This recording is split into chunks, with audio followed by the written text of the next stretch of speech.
رحمان اور رحیم ہے، لیکن آخرت میں صرف رحیم ہو۔ کس کے لیے؟ نیک بندوں کے لیے۔ یہ جو رحیم ہے یہ اللہ تعالیٰ کا حکم ہے نا کہ رحم مجھ سے جڑا ہوا ہے تو صلہ رحمی کرو، اس میں بھی یہ آتا ہے نا۔ ہاں لیکن یہ سب باتیں پہلے اس کا بنیادی مفہوم سمجھ ہوگا تو پھر یہ باتیں آپ کی بالکل ٹھیک ہیں، حدیث ہے، لیکن پہلے ہم اس کا صحیح مفہوم سمجھیں تاکہ ہم اپنی زندگی کو اس کے حکموں کے مطابق، اس کی صفات کے مطابق ڈھالیں۔ آپ اللہ دیکھتے کرے، نہیں ہیں، اللہ آپ کرے سنیں میری دماغ۔ بات، آپ دیکھتے نہیں ہیں کہ ایک بندہ کہتا ہے وہ کیوں رشوت لے رہے ہو؟ وہ کہتا ہے اللہ رحمان اور رحیم ہے، اور بدبخت اللہ شدید العقاب ہے تیرے لیے، تو اللہ کے حکم کی نافرمانی کر رہا ہے۔ تو یہ ہے، ہم یہاں دنیا میں جب صفات کا صحیح مفہوم نہیں سمجھتے تو ہم ان کا غلط اپلیکیشن کرتے ہیں۔ جی جزاک اللہ۔ اب آپ کو اس میں 3 صفات تھیں، میں پھر 22 میں الہ کی صفت تھی، اور دوسری تھی عالم علم کی، عالم الغیب والشہادہ، اور تیسری رحمان اور رحیم۔ کوئی سوال یہاں تک؟ اس پر کوئی سوال؟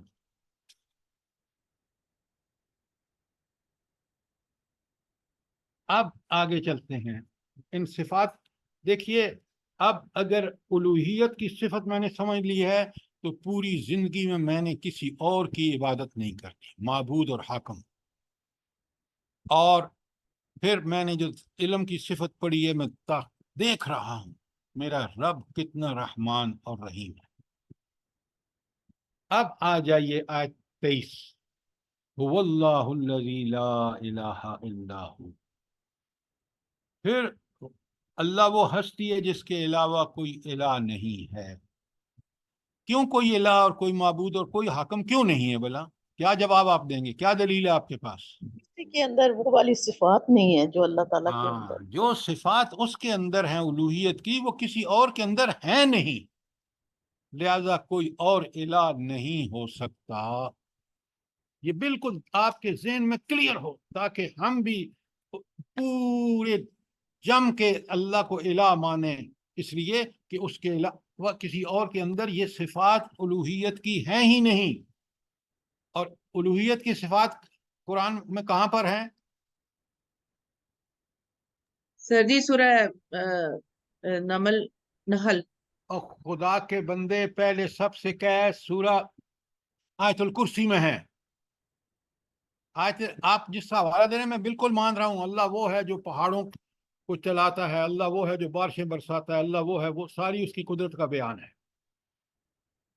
اور پھر اس کے آگے آپ وہیں بس سوال آتا ہے، الہ مع اللہ، کوئی اللہ کے علاوہ کوئی الہ ہے جس کے اندر یہ طاقت اور قدرت ہو؟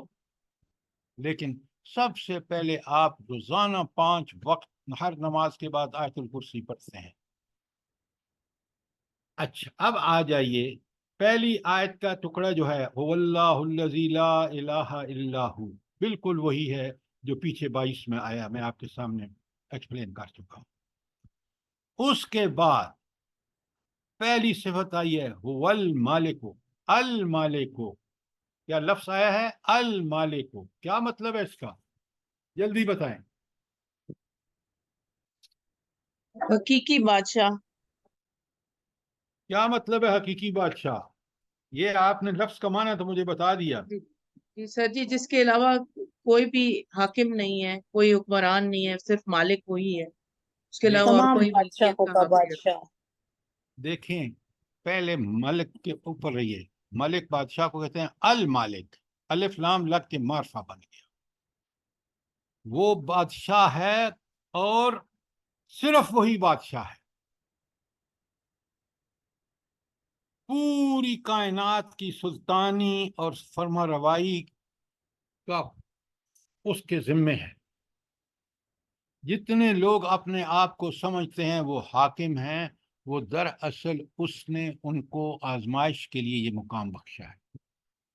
یہ آپ کے حکمران ہوں، آپ کے ججز ہوں، کتنی بڑی بدبختی ہے کہ اس کے حاکم تو وہ ہے اصلی حاکم، لہذا سارے جہان کا بادشاہ ہے، اس لیے کہ وہ المالک ہے۔ اور ہر شے اس کے تصور اور اقتدار میں ہے. کیوں؟ وہ المالک ہے، صرف مالک نہیں ہے، المالک ہے. آپ ذرا لکھیں آیتیں تاکہ آپ پھر ان کو پڑھیں گے تو بالکل کلیئر ہو جائے گا. سورہ روم میں کی آیت 26 کا ایک ٹکڑا ہے، وَلَهُ مَا فِي السَّمَاوَاتِ وَالْأَرْضِ. زمین و آسمان کی ہر چیز جو ہے وہ اس کا مالک ہے. کل لہ قانتون، اور ہر کوئی اس کا فرما بردار ہے. کائنات کی ہر چیز اس کی فرما بردار ہے. سیارے، ستارے، زمین، آسمان. لیکن باغی انسان تو اس کا فرما بردار نہیں ہے. یہ بات میں ٹھیک کہہ رہا ہوں؟ جی جی سر. جی سر. جی سر. اچھا یہ بتائیں تو پھر اللہ تعالیٰ کیوں کہہ رہے کل لہ قانتون؟ یہ کافر، یہ منافق، یہ اللہ کے فرمانبردار تو نہیں ہے، تو اللہ کیوں کہہ رہا ہے؟ سوال کریں نا اپنے آپ سے.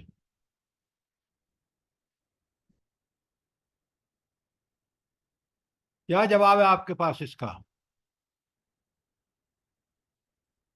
قرآن اس لیے تھوڑی ہے کہ آپ ختم پہ ختم کرتے جائیں. قرآن اس لیے ہے کہ آپ اس کو سمجھیں. سر جی اختیار دے دیا انسان کو، پھر اس نے جی اختیار دے دیا اچھائی یا برائی کا، اگر جو باقی ہے انسان. وہ بھی لمیٹڈ ہے، وہ مکمل نہیں ہے. اصل بات یہ ہے کہ کافر بھی پیدا ہوتا ہے تو اس کے حکم سے، مرتا ہے یحیی و یمیت. وہ پابند ہے یہاں، اس کے بال پابند ہیں، اس کی آنکھیں پابند ہیں اس کے حکم کے، اس کی ہر چیز پابند ہے. صرف تھوڑی سی جو اختیار ہے اس کو، آپ نے بالکل ٹھیک کہا کہ اما شاکرن و اما کفورا، وہ اس نے اس کو تھوڑا سا اختیار دے دیا ہے. اگر مکمل اختیار دیتا نا تو طاغوت آج دنیا پہ قابض ہوتا. اللہ تعالیٰ جتنی اجازت دیتا ہے اتنی دیتا ہے. لہذا جب کل اللہ قانتون تو ہر چیز اس کے حکم کی پابند ہے. کافر بھی اسی کے حکم سے مرتا ہے، اسی کے حکم سے پیدا ہوتا ہے، اسی کے حکم سے اس کی پرورش ہوتی ہے، بڑھتا، بچپن، لڑکپن، جوانی، بڑھاپا، سب اس کے حکم کے مطابق ہے. کوئی تبدیلی کر سکتا ہے وہ اس میں؟ بتائیں نا مجھے، کر سکتا ہے؟ نہیں نہیں سر. سر نہیں. تو سوچا تو کریں، جب اس طرح آیتیں پہلے سوال کیا کریں، پھر جواب قرآن سے لیا کریں، پھر دیکھیں اللہ تعالیٰ کس طرح بات کو کھولتے ہیں. اچھا، اب 23 میں آپ کو یہ بات تو سمجھ ہوگی کہ المالک کیوں ہے. پھر سورہ سجدہ کی آیت 5 لکھیں، اس کا ایک ٹکڑا پڑھ رہا ہوں. اللہ تعالیٰ کہتے ہیں یدبر الامر من السماء الی الارض. زمین سے آسمان تک وہی تدبیر امر کر رہا ہے، اسی کا حکم چلتا ہے ہر چیز پر، کافروں پر بھی، مسلمانوں پر بھی، زمین پر بھی، آسمان پر بھی، مخلوق کی ہر چیز پر. اس کا مطلب کیا ہے؟ جلدی بتائیں. ہر چیز اللہ کے قبضہ قدرت میں ہے. اور یہ آسان سے معنی سمجھ کے نا آپ اپنے آپ کو خوش کر لیتے ہیں کہ سب ہمیں پتہ ہے. اصل میں اس کا مفہوم یہ ہے کہ اس نے صرف پیدا ہی نہیں کیا، ہر چیز مکمل اس کے کنٹرول کے اندر ہے، اور جیسا حکم دیتا ہے وہ وہی کر رہی ہے. وہ الگ نہیں ہو گیا، وہ پیدا کرنے والا بھی وہی اور ہر چیز کی تدبیر کرنے والا بھی وہی. چاہتا ہے تو دنیا میں ظالموں کو اقتدار دیتا ہے، جب چاہتا ہے تو ان کو کس طرح اقتدار ان سے چھین لیتا ہے. ذرا ان آیات کو سامنے رکھیں، پھر دیکھیں. اب سورہ الحدید کی آیت نمبر 5 جہاں صفات کا ذکر ہے، میں نے پہلے لکھوایا آپ کو، 5 کو سنیں. لہو ملک السماوات والارض، یہ تو اوپر بھی آ گیا کہ زمین و آسمان کی مالکیت اس کی ہے، وہ الملک ہے.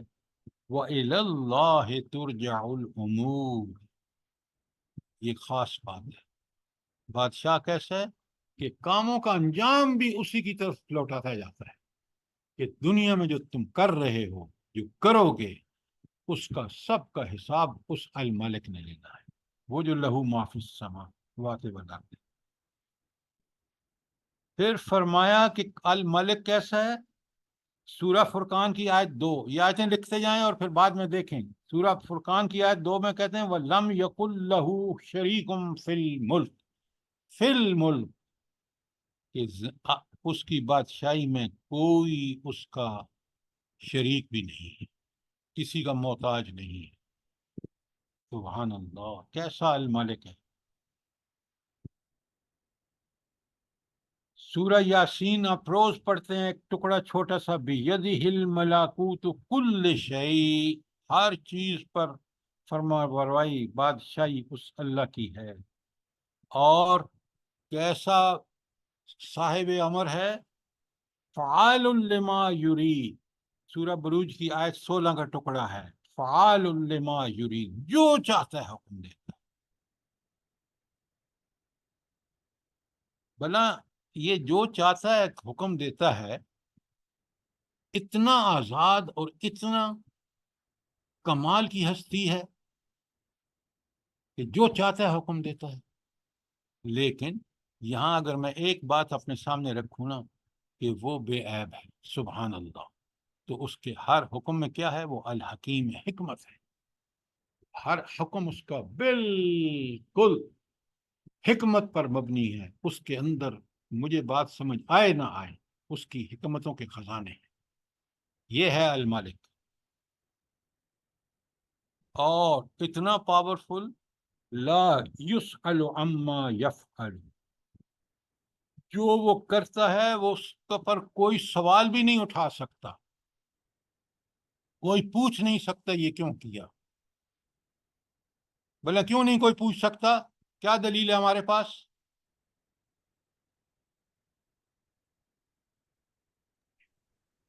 جلدی بتائیں۔ وہ مالک ملک ہے، وہ بادشاہ ہے ہر ایک یہ چیز کا۔ بات دیکھیں، یہ دور کی بات ہے، آپ اس لیے اسے کوئی سوال نہیں کر سکتا کہ جو کچھ اس نے کیا وہ حق ہے، وہ برحق ہے جو کچھ اس نے کیا ہے۔ سوال تو جب اٹھے گا جب اس میں کوئی نقص ہو، کوئی غلطی ہو۔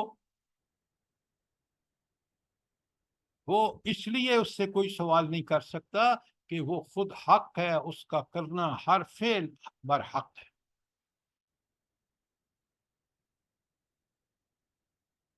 دلیل آپ کے اور میرے پاس پکی سچی ہونی چاہیے۔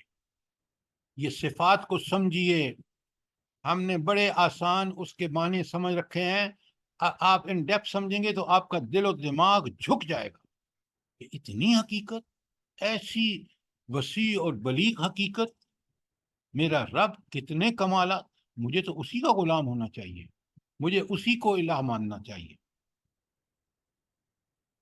پھر فرمایا اللہ اکبر، یہ آیتوں کے ٹکڑے آپ ایسے ہی گزر جاتے ہیں نا تو پھر ہم اس سے پوری طرح فائدہ نہیں اٹھاتے، پھر ہمارا دماغ اللہ تعالیٰ کی صفات کا پوری طرح قائل نہیں ہوتا۔ اللہ تعالیٰ فرماتے ہیں، سورہ رعد کی آیت 41 کا ایک ٹکڑا ہے، واللہ یحکم واللہ یحکم، اللہ تعالیٰ حکومت دیتا ہے، ولا معقب لحکمہ، اور کوئی اس کے فیصلے پر نظر ثانی کرنے والا نہیں۔ آپ کی عدالتیں حکم دیتی ہیں، پھر ججز کے اپیل میں جاتا ہے، وہ جج بھی بکا ہوا ہوتا ہے، اوپر جاتا ہے وہ بھی بکا ہوا ہوتا ہے، لیکن رب کا فیصلہ، پہلا فیصلہ اتنا برحق ہوتا ہے کہ اس پہ کسی اپیل کی، کسی نظر ثانی کی گنجائش کا کوئی موقع نہیں، اتنا برحق ہے۔ یہ سر ہے یہ سورہ رات کا آیت بتا دیں گے پلیز؟ جی میں بتاتا ہوں آپ کو، یہ سورہ رعد کی آیت 41 کا ٹکڑا ہے، واللہ یحکم لا معقب لحکمہ، اور پھر وہ اللہ فرماتے ہیں سورہ مومنون کی آیت 88 میں، سورہ مومنون آیت 88 کا چھوٹا سا ٹکڑا ہے، ذرا الملک کی تعریف سنیں، وَهُوَ یجیر، وہ پناہ دیتا ہے، ولا یجار علیہ، اس کے مقابلے میں کوئی پناہ نہیں دے سکتا۔ اچھا اس کے مقابلے میں کوئی پناہ نہیں دے سکتا، کیا مفہوم ہے اس کا بلا؟ جلدی بتائیں۔ کیونکہ اس کے مقابلے کا کوئی ہے ہی نہیں۔ یہ بات تو بالکل آپ کی ٹھیک ہے، لیکن دلیل ایسی ہونی چاہیے جو ہر آدمی کی سمجھ، یہ آپ کی بات 100% ٹھیک ہے، میں انکار نہیں کر رہا۔ کسی میں اگر وہ پکڑے گا نا قیامت کے دن، کوئی نبی بھی نہیں چھڑا سکے گا جو اس کے سب سے محبوب لوگ ہیں۔ یہ جو سمجھتے ہیں نا کہ ہمارے بت ہمارے یہ فلانے فلانے چھڑا لیں گے، کوئی نہیں چھڑا سکتا، اس لیے کہ اس کے مقابلے میں کوئی پناہ دے نہیں سکتا، اور جس کو وہ پناہ دے کوئی چھڑا نہیں سکتا۔ اب میں دنیا میں کیا میں نے اسی کو سامنے رکھ کے زندگی گزاری ہے، اس صفت کو؟ میں تو پتہ نہیں کون کون سی جھوٹی شفاعتوں کے پلندے سر پہ اٹھائے ہوئے گناہ کرتا پھر رہا ہوں نعوذ باللہ۔ سوچیں یہ چیزیں ہمارے ایمان کا حصہ ہیں یا نہیں ہیں؟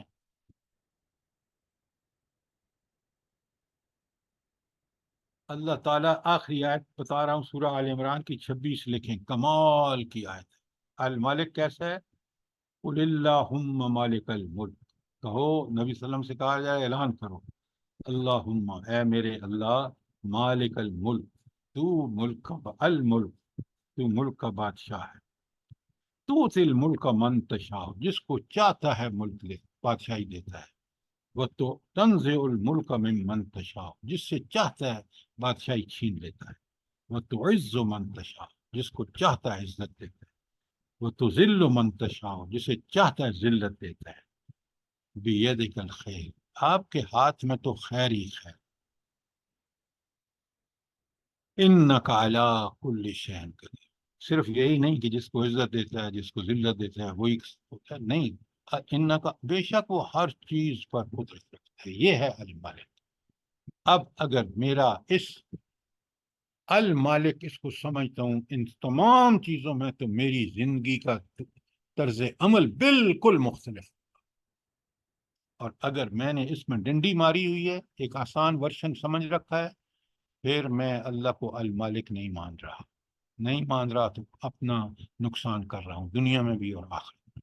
صفات الہی کو اس طرح سمجھیے، اس طرح جانیے، تاکہ ہم کما حق کا ہو اس کا فہم و ادراک کر کے اپنی زندگیوں کو انہی صفات کے نتیجے میں استوار کریں۔ بہت اہم بات ہے، میں نے اسی لیے اس کو آج ذرا وقت لیا ہے، کل بھی اسی پہ آگے چلیں گے۔ اللہ تعالیٰ مجھے بھی اور آپ کو ان کو کما حق ہو سمجھنے کی، اور پھر اپنی زندگیوں کو انہی صفات کے نتیجے میں استوار کرنے کی اللہ تعالیٰ ہمیں توفیق عطا فرمائے۔ آمین ثم آمین سر، جزاک سر اللہ جی خیر۔ سر جی جی پھر یہ کیسے کہا جا سکتا ہے، اتنی گہرائی ہے ان صفات کے اندر، جب تک نہیں سمجھیں گے اور اپنے اندر اس طرح کا خوف پیدا نہیں رب کریں گے، تو یہ کیسے کہا جا سکتا ہے کہ ہم یہ صفات جو ہے وہ اس کو یاد کر لیں اور جنت میں اللہ ہمارے لیے گھر بنا دے گا؟ لوگوں نے یہ اسی کے اوپر بس سوچ آپ نے رکھی ہوئی ہے۔ بالکل ٹھیک کہا۔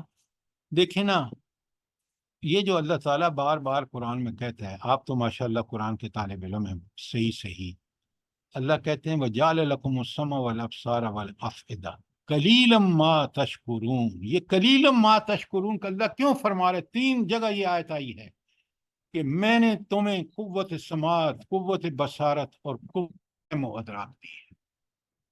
آپ قوت سماعت سے سن رہے ہیں جو بیان ہو رہا ہے اللہ تعالیٰ کی صفات کا، آپ کو اللہ نے عقل دی ہے، اس کو پڑھ کے آپ جو اللہ نے آپ کو وہ جو افئدہ کی صفت دی ہے، میں آپ اور سمجھ سکتے ہیں، یہ میرا اور آپ کا فرض ہے۔ اس دماغ کو ہم نے دنیا پرستی، خواہش پرستی، نفس پرستی، پتہ نہیں کس کس کے پیچھے لگا دی۔ اللہ تعالیٰ ہمیں اپنی صفات کو ٹھیک ٹھیک سمجھنے اور انہی صفات کے مطابق اپنی زندگیوں کو استوار کرنے کی توفیق عطا فرمائے۔ یہ آمین ثم آمین۔ دماغ میرا سن ہو گیا ہے کہ میرا رب کتنا بڑی طاقتوں کا مالک ہے، اور ہمیں سمجھنے کی توفیق دے۔ لڑکا آمین۔ تعلیم جاتا ہے ان لفظوں کو پڑھ کے، المالک القدوس السلام المومن